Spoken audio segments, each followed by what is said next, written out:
कि सबसे पहले तो तुम्हें यह समझना है कि प्राकृतिक रूप से जो भी चीज हमारे अंदर है वह बुरी नहीं है। हमारे जीवन में उसकी कुछ ना कुछ जरूरत है। वासना कोई बुरी बात नहीं है। यह तो हमारे मन की एक भावना है जो हमें किसी ना किसी चीज की कमी का एहसास करवाती है और फिर हम उस चीज को पाने के लिए उस चीज की तरफ आकर्षित हो जाते हैं। जैसे अगर तुम्हारे पास धन की कमी है तो तुम में धन पाने की वासना उत्पन्न हो जाएगी। तो वासना कुछ और नहीं, बस एक प्रकार की कमी है जो कि एक प्रकार की जरूरत का एहसास है। और जब यह जरूरत शारीरिक हो तो हम इसे काम वासना का नाम देते हैं।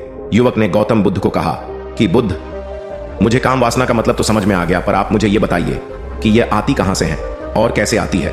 गौतम बुद्ध ने कहा कि काम वासना कहीं से आती नहीं है, यह तो हमारे अंदर ही होती है और इसका होना तो जरूरी भी है, तभी तो मानव जाति का विस्तार होगा।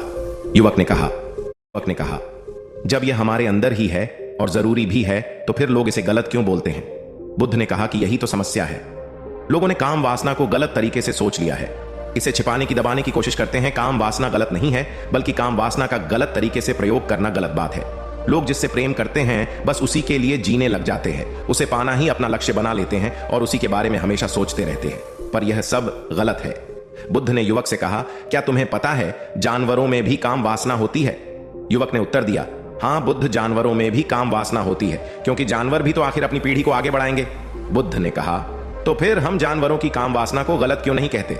युवक ने कहा, मुझे नहीं पता महात्मा, आप ही मुझे बताइए। गौतम बुद्ध ने कहा कि जानवर अपनी काम वासना का प्रयोग आनंद प्राप्ति के लिए नहीं करते, वह तो सिर्फ संतान उत्पन्न करने के लिए ही काम वासना का उपयोग करते हैं। जानवरों को प्रकृति ने इतनी समझ नहीं दी कि वह काम वासना को अपने सुख का आधार बना सके, जबकि मनुष्य अपनी समझ के बलबूते पर प्रकृति में पाई जाने वाली प्रत्येक वस्तु को अपने सुख के लिए प्रयोग करता है। हम इंसानों ने ही काम वासना को अपने सुख का साधन बना लिया है, जबकि प्रकृति ने तो हमें अपने वंश को आगे बढ़ाने के लिए दिया था, लेकिन इंसानों ने इसे अपने जीवन का परम लक्ष्य बना रखा है और इस तरह से काम वासना का भी लगाम हो जाना गलत है। युवक ने पूछा, महात्मा जी, ये काम वासना हम पर हावी क्यों होती है। तब गौतम बुद्ध ने कहा कि सुनो, अब जो मैं तुम्हें बताऊंगा उसे तुम ध्यानपूर्वक सुनना। काम वासना का सारा खेल तुम्हें समझ आ जाएगा, तुम्हें तुम्हारे सारे सवालों का जवाब मिल जाएगा, बस तुम्हें ध्यान से सुनकर समझना है। एक आश्रम में गुरु और उनके शिष्य रहा करते थे, जो रोजाना आश्रम के बाहर स्थित गांव में भिक्षा लेने के लिए जाते थे। उस आश्रम का एक शिष्य जिस गांव में भिक्षा लेने जाता था, उस रास्ते में एक नदी पड़ती थी। एक दिन उसने देखा कि एक लड़का पेड़ के पीछे छिपा है। वह उस लड़के के पास गया और उससे जाकर बोला, भाई तुम इस पेड़ के पीछे छिपकर क्या देख रहे हो। लड़के ने कहा, अरे तुझे नहीं दिख रहा कि मैं क्या देख रहा हूं। तब शिष्य ने नदी की तरफ देखा तो वहां पर कुछ लड़कियां पानी भर रही थीं। वो लड़कियां 14-15 साल की होंगी। तब उसने उस लड़के से कहा, अरे भाई वहां पर तो लड़कियां पानी भर रही है, इसमें छिपकर देखने वाली क्या बात है। तब वो लड़का शिष्य की तरफ देखकर उससे कहता है, अरे पागल, तुम्हें दिखाई नहीं दे रहा कि कैसे ये परियां नदी से पानी निकाल रही है। जरा उनकी अदाओं को तो देखो, उनके कोमल शरीर को देखो, उनकी पतली कमर को देखो और उनके बाल उनकी कमर पर कैसे लहरा रहे हैं, मानो सुंदरता बिखरी पड़ी हो। शिष्य ने फिर नदी की तरफ देखा और इस बार वह इससे देखता ही चला गया। उसे किसी भी बात का कोई डर नहीं था, लेकिन अब वो छिपने लगा और उन लड़कियों को देखने लगा। और जब वो छिपकर उन लड़कियों को देख रहा था, तभी वह अचानक अंदर से कांप गया और उसने कहा कि यह मैं क्या कर रहा हूं, मैं जो कर रहा हूं वह सही नहीं है, मुझे यहां से चले जाना चाहिए। और फिर वह जल्दी से वहां से चला गया। वो आश्रम पहुंच जाता है। आश्रम जाकर वो अपने कार्यों में लग गया, लेकिन जो अब भी वह देख कर आया था वहीं उसकी आंखों के सामने बार बार आ रहा था। उसके मन में वही दृश्य चल रहा था, उसके मन में वही सब कुछ देखने के लिए लड़ाई हो रही थी। उसका किसी भी काम में मन नहीं लग रहा था। सुबह होते ही वह रोज जल्दी ही भिक्षा के लिए आश्रम से निकल जाता और उस नदी के पास वाले पेड़ के पास जाता और जहां पर वह लड़का पहले से मौजूद रहता था, उस लड़के के साथ मिलकर लड़कियों को छुप छुप कर देखता था। अब वह रोज ऐसा करने लग गया। यह उसके रोज का काम हो गया। अब उस शिष्य का मन किसी भी काम में नहीं लगता था। वो हमेशा ही किसी ना किसी प्रकार के विचार में उलझा रहता। वो आश्रम के कार्यों को भी ठीक ढंग से नहीं कर रहा था। न वो ठीक से सो पाता था और न वो ठीक से खाना खा पाता था। उसका मन बेचैन सा रहता था। उसका मन को बहुत मेहनत करके पत्थर और मिट्टी डाल डालकर बंद कर दिया और गुरु से कहा कि गुरुदेव, मैंने पानी को बंद कर दिया है, अब यह पानी बगीचे में जाएगा ही नहीं। तब गुरु ने कहा कि अगर पानी बगीचे में नहीं जाएगा तो पेड़ पौधों को पानी कहां से मिलेगा। उन पेड़ पौधों को तो पानी की आवश्यकता है और उन पेड़ पौधों में कुछ पेड़ पौधे तो ऐसे हैं जिनको रोज पानी की आवश्यकता है। वह तो मुरझाकर मर ही जाएंगे, उनका क्या होगा, पानी तो हमें खोलना ही होगा। शिष्य ने गुरु की बात सुनकर वापस नदी से जाने वाले पानी का रास्ता खोल दिया। तब गुरु ने शिष्य से पूछा कि अगर हम इस नदी के पूरे पानी को बगीचे की तरफ मोड़ दे तो क्या होगा। तब शिष्य ने जवाब दिया कि गुरुदेव, वहां पर जितने भी पेड़ पौधे हैं वो गलकर नष्ट हो जाएंगे, वहां पर कुछ नहीं बचेगा।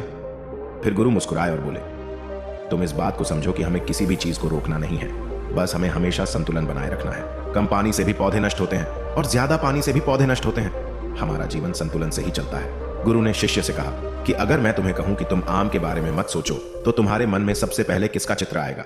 शिष्य ने कहा कि गुरुदेव, मेरे मन में तो पहला चित्र आम का ही आएगा। गुरु ने कहा कि जब हम गंदे विचारों को जबरदस्ती रोकने का प्रयास करते हैं तो वह और मजबूती के साथ हमारे अंदर प्रवेश करते हैं और ज्यादा हमारे अंदर उठते हैं। इसीलिए हमें उन्हें कभी भी दबाने की कोशिश नहीं करनी चाहिए। फिर गुरु ने शिष्य को जाते हुए कहा कि हमारे गंदे विचार बुरे लोगों की संगति करने की वजह से भी आते हैं। कई बार क्या होता है कि कामुकता हमारे अंदर होती नहीं है, लेकिन कुछ अश्लील लोगों के साथ रहने की वजह से यह हमारे अंदर हावी हो जाती है। फिर शिष्य ने कहा कि गुरुदेव, आप सही कह रहे हैं, मैं अपने मार्ग से भटक गया था। फिर वो शिष्य उस रात बहुत ही चैन की नींद सोया। सुबह अपने कार्यों को पूरे मन से किया और फिर सुबह वो भिक्षा लेने के लिए उसी रास्ते से गया जहां वह लड़का आज भी पेड़ के पीछे छुपकर उन लड़कियों को देख रहा था।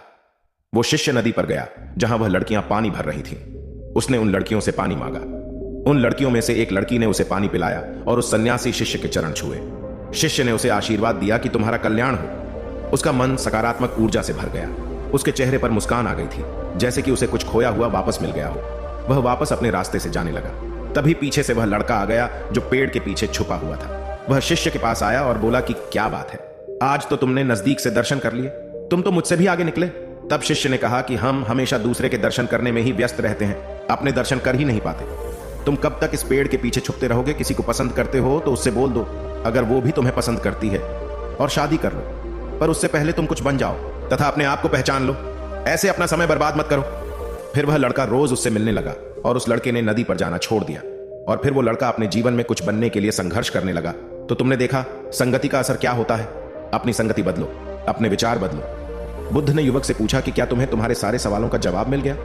तब युवक ने कहा कि हाँ महात्मा जी, आपका बहुत बहुत धन्यवाद। तब गौतम बुद्ध ने युवक से कहा कि जब तुम्हारे मन में गंदे विचार आए तब आप अपने आप को दोषी मत मानो। यह शरीर है और यह सब इसमें हजारों वर्षों से सीखा है। यह केवल तुम्हारे सोच लेने से, शपथ लेने से यह टूटने वाला नहीं है, लेकिन तुम्हारे पास वो शक्ति है और वो ऊर्जा है जिसका तुम्हें संतुलन बनाए रखने के लिए उपयोग करना है।